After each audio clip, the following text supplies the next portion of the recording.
Bonsoir à tous. Donc pour me présenter, Justine Malater. Donc mon parcours a commencé par un bac technologique, donc sciences techniques des laboratoires à Castres. Et j'ai continué comme Maëva en première année de classe préparatoire en technobiologie à Toulouse. Cette première année de classe préparatoire a pas vraiment correspondu au schéma d'apprentissage qui me correspondait le mieux. C'était quand même très théorique. Donc, je me suis rapidement retournée vers un IUT génie biologie à Auch, en option agronomie, pour les 2 ans.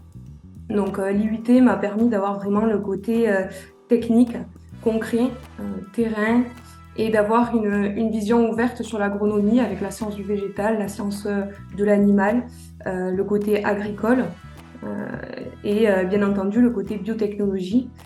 Donc au cours de ces 2 ans d'IUT, ça m'a conforté dans mon choix de m'orienter vers le vivant, vers l'agronomie.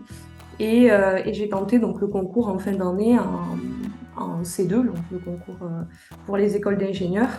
Et j'ai rapidement postulé pour Montpellier Supagro. Donc il y avait également Bordeaux et Toulouse, les écoles qui m'intéressaient, tout simplement pour les options et vraiment la spécificité de ces écoles qui étaient autour du vin, qui étaient autour aussi du côté agroécologie. Donc j'ai postulé et je suis rentrée sur Montpellier. Et au cours de ces 4 ans d'école d'ingénieur, donc 4 ans avec une année de césure, ça m'a permis réellement de me spécialiser, mais de manière douce. Sur les 3 ans de cours, on va avoir une spécialisation qui va s'orienter au fur et à mesure, soit vers de l'agroalimentaire, soit vers de l'agriculture, ou même sur la question de management de projet. Donc moi, j'ai choisi de m'orienter vers l'agroécologie et d'avoir vraiment ce contact avec l'agriculture. Comme le disait Maëva, c'est aussi participer à vraiment découvrir différents mondes au niveau du professionnel, profiter de ces années pour faire des stages, profiter aussi de cette école d'ingénieur pour faire de la césure et partir soit à l'étranger ou alors enrichir nos CV de compétences et également notre réseau de contacts. Donc, je me suis rapidement spécialisée aussi, au-delà de l'agroécologie, sur l'écologie des sols. Et en finalité de mon école d'ingénieur, j'ai été embauchée chez Fraissinet, donc qui est aujourd'hui un des premiers fabricants d'engrais organiques en France.